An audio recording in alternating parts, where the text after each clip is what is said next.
Welcome to Dronecast, Rethinking Public Safety One Drone at a Time, a podcast by DroneSense. We explore real-world applications of drones in emergency response, offering a close examination of evolving trends in drone technology and its impact on public safety. I'm your host, John McLeod, Director of Customer Success here at DroneSense. Jason shared so many incredible insights that we just couldn't bear to cut anything, so we split this episode into two parts. Let's get into the first half now. Hello, and welcome to Dronecast. I'm your host, John McLeod at DroneSense. So thank you for joining me today. Today, our guest is the wonderful and talented Jason Burnside from the Austin Fire Department. And Jason's not only just a great guy all around to talk to and an amazing asset to Austin Fire and its mission here in Central Texas, but he also leads Austin Fire's Robotics emergency deployment team. And the Red Team is really well known and respected, not only in our community, and in Texas in general, but really all over the world. And it has this great reputation of being this innovator in the UAS space, particularly in public safety, but really notably across the board, just for their generosity in working with people and sharing their knowledge and training people. And it feels like you've probably trained everyone who just wants to have a controller in their hand at this point. And that's really generous of you guys sharing those insights. And what we know about you also, Jason, is that you're a private pilot. So you're not a stranger to kind of UAS and kind of these difficult concepts and higher concepts, just in aviation and manned aviation in general. So it's just a great resource. And so I'm super happy to talk to you today, particularly about the intersection of unmanned aviation and firefighting. Hopefully looking a little bit over the horizon and thinking to, as this technology evolves and matures, what does it hold for the fire service? What does it hold for emergency management in general? Thank you so much for your time. I really appreciate the work you guys do in our community to keep us safe and your partnership. So thank you for all of those things. Yeah, thanks for having me. It's entirely our pleasure. So thank you. Let's get started a little bit. In my experience, no one really goes to the trouble of getting a private pilot's license and a 107 license, because it's a lot of work sometimes, unless you're really superly interested and excited about aviation in general. And so I'm curious how that started in you. It was one of those things that growing up when I was in high school, I was introduced at some point to Top Gun. And that's, being completely honest, that just set off the firestorm of excitement of, man, that looks amazing. So for my 16th birthday, my dad ended up getting me a Discovery flight when we were living in Denver. I went and did that, and I got to sit in the up front, and they let me actually fly the plane for a little bit once we got up in the air. And man, it was absolutely exhilarating, addicting. It was something that I was really into. I wasn't in a point where I could start lessons with high school, full-time doing that. I was also in high school doing a lot of theater and other things. And I had other kind of curriculars. And so I knew that aviation was something I was interested in, but it took a back seat. I went a different direction in college. And actually, once I first got to college, I was literally studying two things. I was studying aviation and I was studying theater and trying to figure out which branch did I want to go. And I actually ended up choosing theater. And it wasn't until, I would say, probably 5 years ago that I ended up in a place where I had the time, the money, and the wherewithal to sit down and buckle down and start with my lessons. And I got probably about 40 hours in, 50 hours in. And then I had my first child, my son, Wyatt. That completely, my focus went to that for a number of years. And I'll never forget my last flight before my son was born. I ended up I parked the plane with my last lesson. I met this guy coming out who was going to be the next student. And he said, man, if I could give you any advice, he was like, knock this thing out before you have a kid. And I was like, man, that's great advice. Thank you. And little did I know he was entirely right. And it wasn't until probably a couple of years later that I finally was able to re-engage. I buckled down and knocked it out. And yeah, I've had that now for a year and a half. It's been amazing. You kind of alluded to there, but you had this parallel track in your life around the creative and performing arts that's so interesting to me. And I think it's also kind of given you this really great ability when I've watched you train to communicate. But what's fascinating to me is you studied that and then you kind of transitioned to this career where sometimes we lovingly call hose dragger in that world. And I'm just so curious sometimes about what was the inspiration for that? Because it's a really big change. And also, just because I'm someone who was in a band and I would have thought also in the creative arts at one point, around that age. How did you explain that to your friends who are performers? I ended up getting my degree in theater. I have a Bachelor of Arts in theater with an emphasis in acting from the University of Northern Colorado, the UNC that no one knows of. And so after that, I ended up moving out to Los Angeles. I had friends that everybody was choosing either coast, and I went out to LA. Absolutely loved it, had an amazing experience, but it was also very eye-opening to the reality of living out there and what it was going to take to succeed, just as becoming famous aside, just literally just surviving out there as someone working in that industry full time. Was coming into direct competition with other wants and needs that I had as I was getting older, with wanting to start a family. I didn't want to do that out in Los Angeles, having kids. I was at a crossroads at one point where I was trying to figure out what could I do that I didn't feel like I was giving up on one dream, but I was exchanging one dream for another. And I was actually working the cliche as a server in LA. And one of the other servers was actually studying to become a firefighter. And we were talking for weeks on end, and he was telling me more and more about what his experience was like. And man, it just sounded really cool. It sounded like something that I thought would be something that I could do there was value there. And I felt like I would be helping other people. And I don't have that story of somebody who wanted to be a firefighter since they were 5. I came into it later in life. And then at 30, I ended up moving to Austin, getting a job with the Austin Fire Department. And I've been here for 11 years now. It's been an adventure and I absolutely love it. The saying goes that when you get a job as a firefighter that you've won the lottery, and I could not agree more. Yeah, it's so interesting because the performing arts are notoriously unstable, right? And unpredictable. There's so many people who are competing for the same gigs. And you kind of went to the other extreme, working in city life and a muni where it's like very, very stable and very predictable. And that's just really fascinating. Thanks for sharing that with us. Yeah. I think it gives people a little bit of context on how you're built, which is super great. Turning more towards the UAS side, my limited observations within a fire station and around a fire truck is, it's a really fascinating machine and it's chock-a-block full of equipment, right? Really important tools, super useful, very critical to what you do. And everything has a very proper place. It's very consistent. It's very understandable. And when you're in the dark and when you're tired, you can find what you need. So people are very choosy about what they put in that situation. So I'm curious, when you think kind of writ large across the community, when does a drone really earn its place on that truck? Everybody gets it, and it has that kind of ubiquity. You see those other tools. It's one of those things that requires a lot of patience on the part of anybody starting a drone program. It's like with any tool, firefighters need you to demonstrate the value and the reason why they would use that tool. Show me why I need to care about this thing. Show me why it's important to have it on the fire ground. And we've been doing this job for hundreds of years without a drone. Why do we need this now? And it's part of the history of the fire service. There's tons of tradition. And the same thing happened when we were trying to get people in the fire service to start using air packs. Why do we need air packs? We've been charging in there. What's the big deal?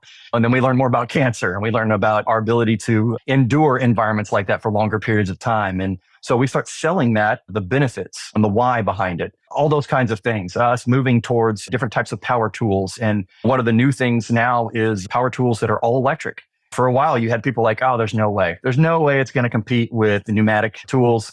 And then we get your hands on some and we start practicing with them and do that kind of research and development on our own as a department. And the same applies for drones. It's one of those things that early on, we've been a program for 10 years now. And over those 10 years, it has been just chipping away at that kind of attitude of why do we need this? And so much of it is just being willing to be patient with that mentality and understand that they are skeptical for a reason. Everybody's trying to sell a public safety something. It's the next greatest thing. But it's been a challenge to just continually show up on fire scenes and put the drone up and get new people in front of that screen and let them see exactly the benefit. Just this morning, we had a 3-alarm fire down South Austin, and it was an apartment complex. I got on scene and ended up throwing the drone up, and we already had aerial master streams going where we've raised the aerial ladders and they're flowing big water into this thing, just trying to put it out. And I ended up using the thermal on our aircraft and getting up on the pedestal with the aerial driver And I was able to show him my screen of where the hot spots were. So they could angle and make sure that they were hitting the hot spots with intention instead of just kind of like, yeah, I think this is hot, or we're just going to flow this for 10 minutes and then turn it off and see where smoke pops up again. And he was really into it. And one of the things he even told me, he said, man, I joined like 10, 15 years ago. And he's like, if somebody would have told me when I first joined the department that I would be using a smartphone and a drone to fight fire, I would have told them to get out of here. He's like, first of all, I'd be asking them what a smartphone was. But he's like, second, he's like, there's no way. I would have never thought that this would be a thing. And he's like, and yet here we are. And so a lot of it is just one at a time, showing the value for different crews. And over time, that buy-in starts to become a thing. What really helps is if you have your chain of command who from the beginning sees the value, is tech forward, and they want to start it from the top. So if it comes from the top, so much easier than if you're starting from the ground up and trying to win hearts and minds from that level. It's still a challenge. It's interesting too, when I think about being in a fire station, you guys have let me kind of experiment with thermal cameras before that are handheld. But when you think about sticking one 100 feet in the air, looking down, you just have this entirely new perspective that's so interesting to add that in. I think we're still discovering all the things it could do because people go, if it could do this, I wonder if it could do this other thing, right? And I see these two routes that you're alluding to with the organizations we work with about how like their program came to be. And the first one is, and I think it's a little bit representative of your program, which is it was very ground up, like somebody's kid or they got a drone for Christmas and they're playing around with it in the front yard and they went, this could be really useful, right? And then they had to convince command to do those sort of things and make that investment and win over skeptics, right? Because there's a lot of traditionalism in the fire service and that's very useful in a lot of ways. The other way I'm starting to see a lot more of, though, is I think what you're talking about is command driven, where they've read something, they've seen something, and you have someone often who's a chief who's the nerdiest fireman is how I like to think of it. They're very tech forward and they like playing with things. And when they see utility in it, they kind of lean in. And so I know you talk to some, if not all of those people, it feels like, who maybe they got voluntold by a chief. Like the chief saw you fix a printer one time and they're like, you can figure this out. But when that's the situation, especially if you don't have any experience with the hardware, it can be incredibly overwhelming to get started. It can feel really uncomfortable when you're thinking through every time you turn around, you're like, oh, it's one more thing I have to do to get started. I've got to work with the FAA. I've got to learn how to calibrate a compass. And all those things really add up to be a disincentive and they can really slow progress. And so I imagine there's a little bit of work you're doing, again, out of generosity when you're talking to these folks, trying to help them get over that hump. But I'm really curious if you're seeing trends or there's something you've observed that it maybe is the first tier in terms of that disincentive. Is it regulatory? Is it just familiarity with technology? Or is it overcoming tradition, right? Overcoming the experience of what works, what's worked for you your whole career. And do you really want to rely on this new piece of technology when your brothers and sisters are at risk? So I'm just curious how you think about them. When we talk about this, we always go back to the analogy of the axe.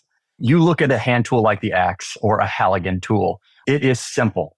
It does a job. It does a multitude of jobs very well. It is not overly complicated. It doesn't require software or firmware updates. It doesn't need to connect to the internet. You grab this thing off and it's going to work. And it's easy to train people to use. And so that's one of those big hurdles that we have to find is that we all know drones are anything but simple. The idea is that it's sort of like ignore the man behind the curtain kind of deal. I'm back there yanking on a bunch of stuff, pushing buttons and things like that. But when I get on scene, I want it to look like I take a drone out of a box, I press a button, it flies, and they have a screen. And it's like, wow, that was easy. When they have no idea about the man behind the curtain, sweating bullets and talking with the FAA and figuring out all the firmware updates and all this kind of stuff. It's a little bit of both worlds, but knowing that in order for that acceptance to happen, you have to have the people on the backside that are willing to put in the blood, sweat, and tears and figure out all the logistics and fight those fights with legislation that is emerging and communicating with the FAA and all those things. So trying to find a way to make it so that if we have someone who is voluntold that, hey, you're going to join the red team, or you're going to learn to fly these drones, that we make it as we set the correct expectations, but we do everything we can to make it as user-friendly as possible and position to them that the benefits so far outweigh any of the cons that it's worth the frustration and the troubleshooting and the things like that, that this device is worth the work in the long run. We have several pilots on our team that they're in a position that the department has determined. It's our field training officers, FTOs. It's been determined by the department that they will be pilots. They respond to almost every major incident and they have a drone on their unit. So once they get on scene, it's a kind of a match that makes absolute sense. They're already going to be there on scene. Why not give them a drone? They can throw the drone up and use that for an after action report. They can use that for education for the department, and not to mention for actual putting out fire or whatever the rescue situation is. We've had a few of those guys that had no experience with video games, drones. Their biggest ability with troubleshooting a computer is turning it off and turning it back on again. So there is a challenge there. Finding ways in which we can simplify all this and demystify all this. I think that there's a lot of entities and a lot of groups out there that we're working towards that, so that the agencies who maybe haven't wanted to jump in yet because of intimidation or feeling like this is beyond something they could grasp or want to invest their money in, we're trying to, on a lot of levels with the IAFF and IAFC, we have a robotics working group that we are trying to put together the big agencies across the country who have a ton of experience. We're collaborating to simplify this process so that when somebody wants to buy in, whether it be an entire agency or you have that one lone firefighter who is known to have that savviness with tech, can have access to this information it's like a roadmap that's not intimidating, and it's a way for people to get to where they need to be, and they can see the light at the end of the tunnel with mixed metaphors here. It totally makes sense. One of my observation is, because we work all over the world, is how the fire service works in the US is so different than other places, right? Like our fire services here are very much, in some ways, a mirror image of those communities, and they're dialed in to those community things. It could be geographic, it could be a political conversation. And you compare that to places in Europe where there's one fire service for the whole country, right? And so one of the things we see is it's different than a normal SaaS company. If you're thinking about Microsoft or something like that, is we really have to reach out against and from just talking about the four corners of the screen, right? And we have to talk to people about hardware and environmental conditions. And one of the challenges, because of the differentiation in the US, is at the same time, you have big city departments like you guys and FDNY, and you guys have a way to approach it. You're also become very sophisticated over time about how you think about a lot of different things. And so we see this interesting spectrum of like between you guys and a volunteer fire department in a small town. Like maybe the volunteer fire department trains 4 times a year or something like that. That's how much time they can spend on doing things.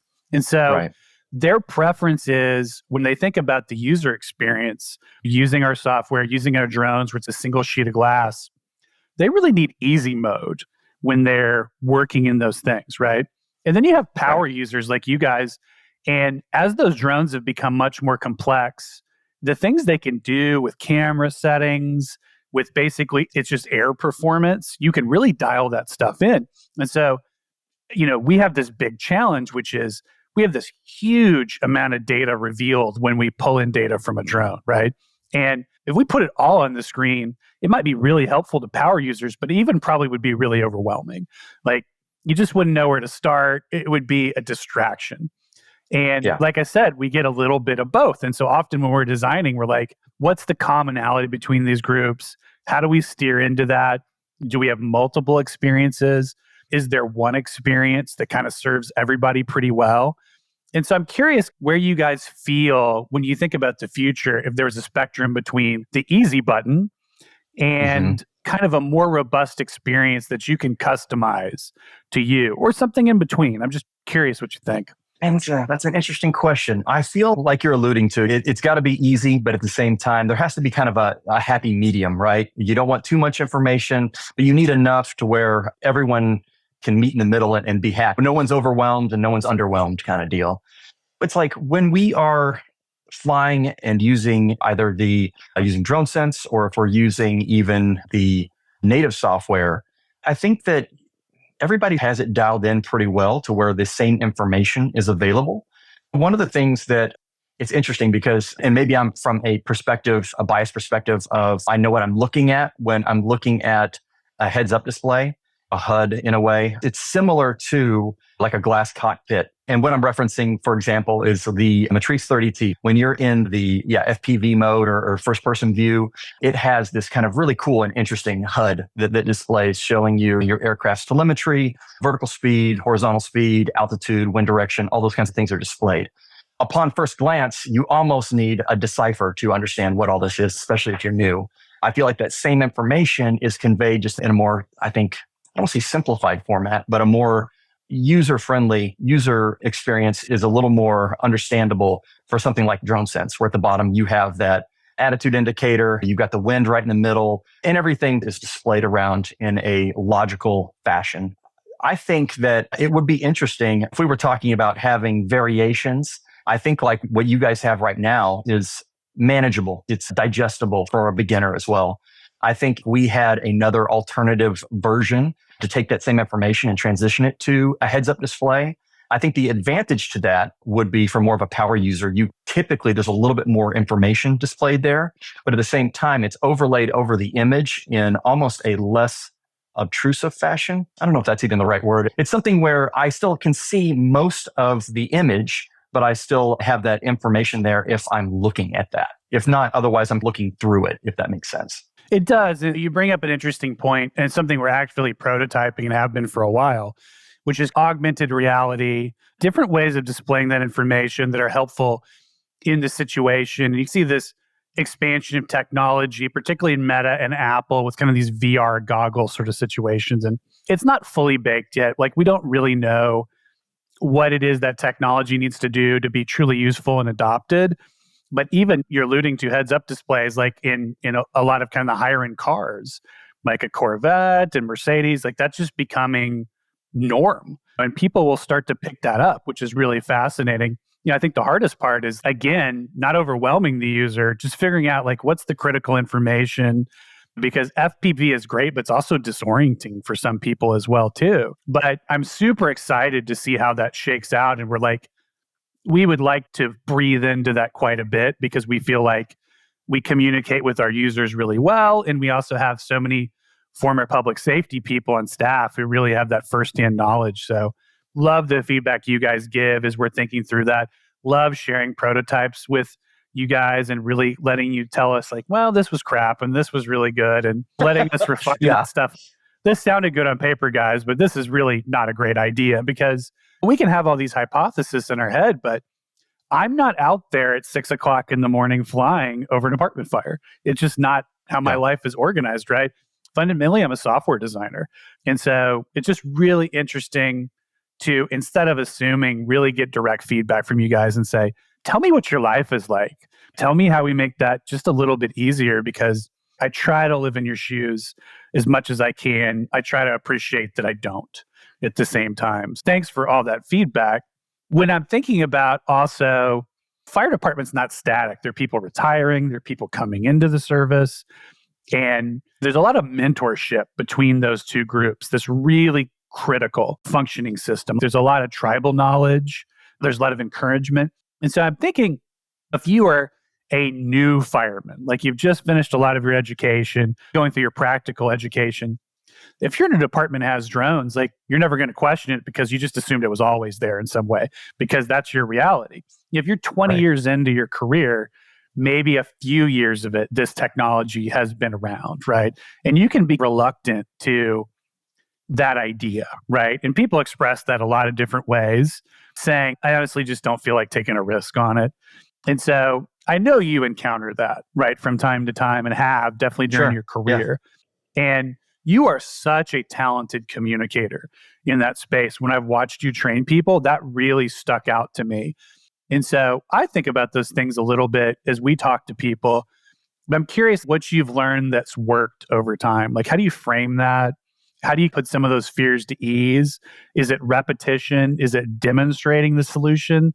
Or are you talking people into it? I don't really know. So I'm curious. It's a little of all of those things. I think the big thing that I keep coming back to is the demonstration of the value of this product. Another big thing that we lean on is that this tool doesn't just do one thing. Show me a multitude of things that this thing can be applicable for. And that's when you start increasing or showing the value for somebody who's been in for 20 years.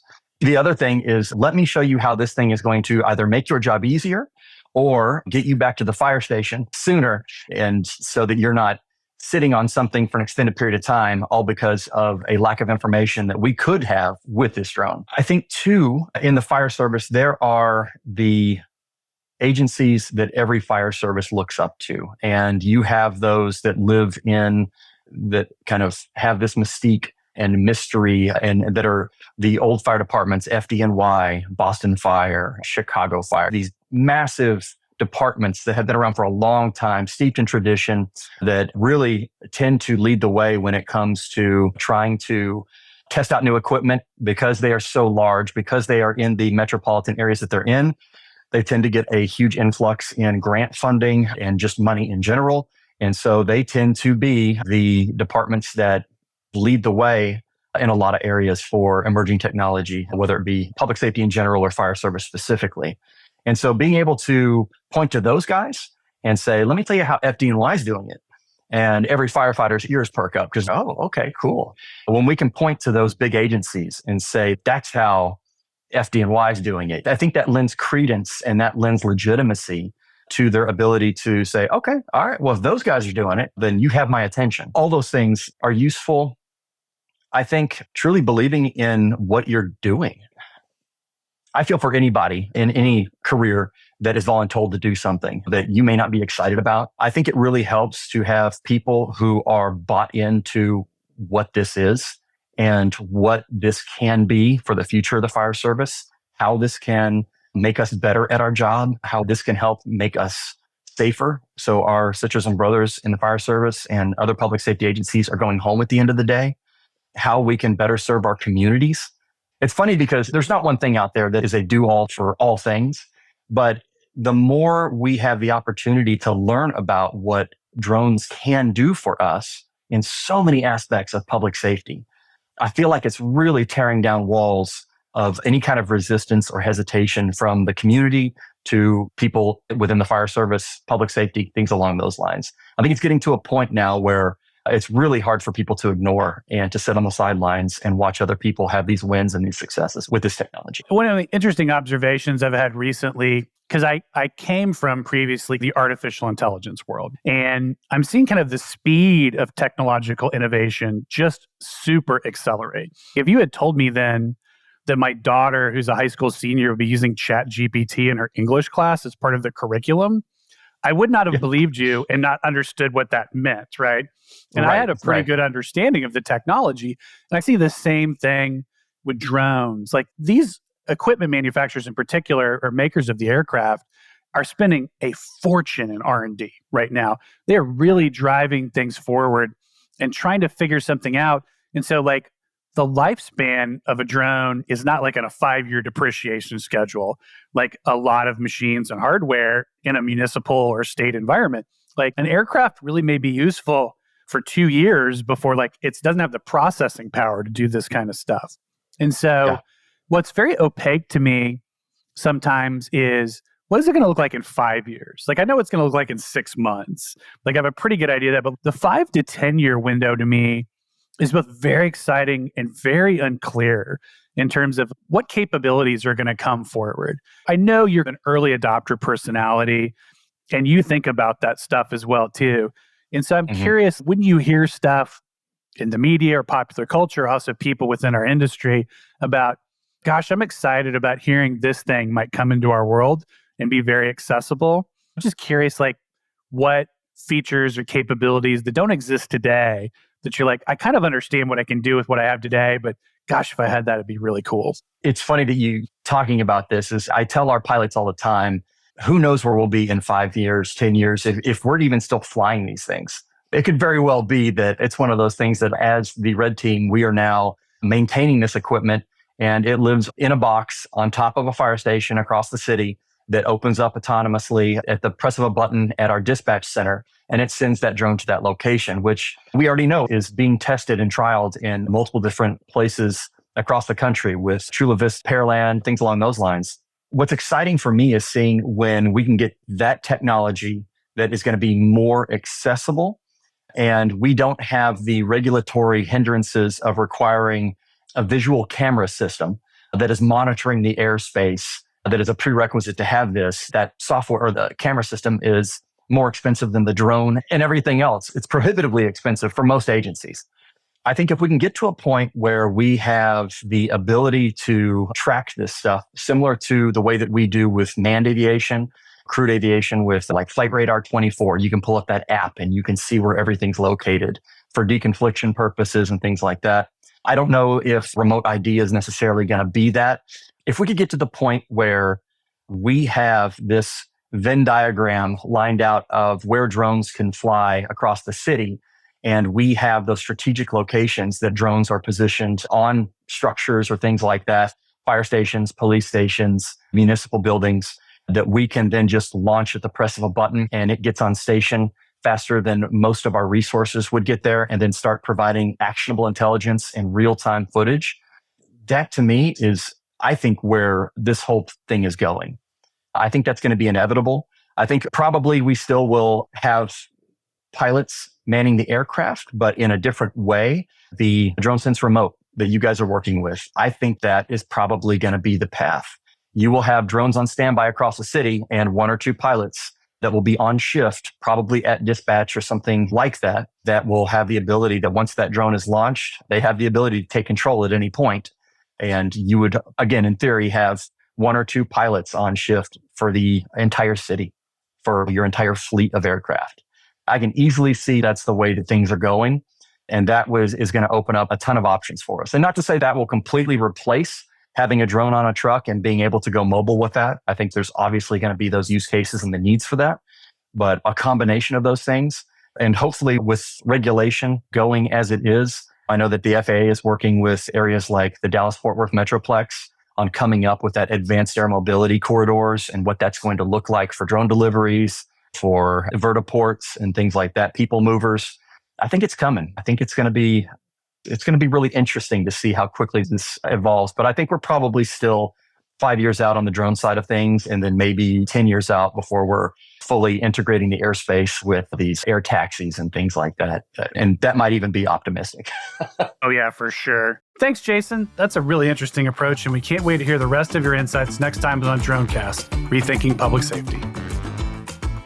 Dronecast, Rethinking Public Safety one drone at a time, is brought to you by DroneSense. To find out more about DroneSense and how our comprehensive situational awareness platform can help you fly, share, and manage your drone program, please visit dronesense.com. That's DRONESENSE.com. And then make sure to search for Dronecast in Apple Podcasts, Spotify, Google Podcasts, or anywhere else that podcasts are found. Please don't forget to click subscribe so you don't miss any future episodes. On behalf of the team here at DroneSense, thanks for listening.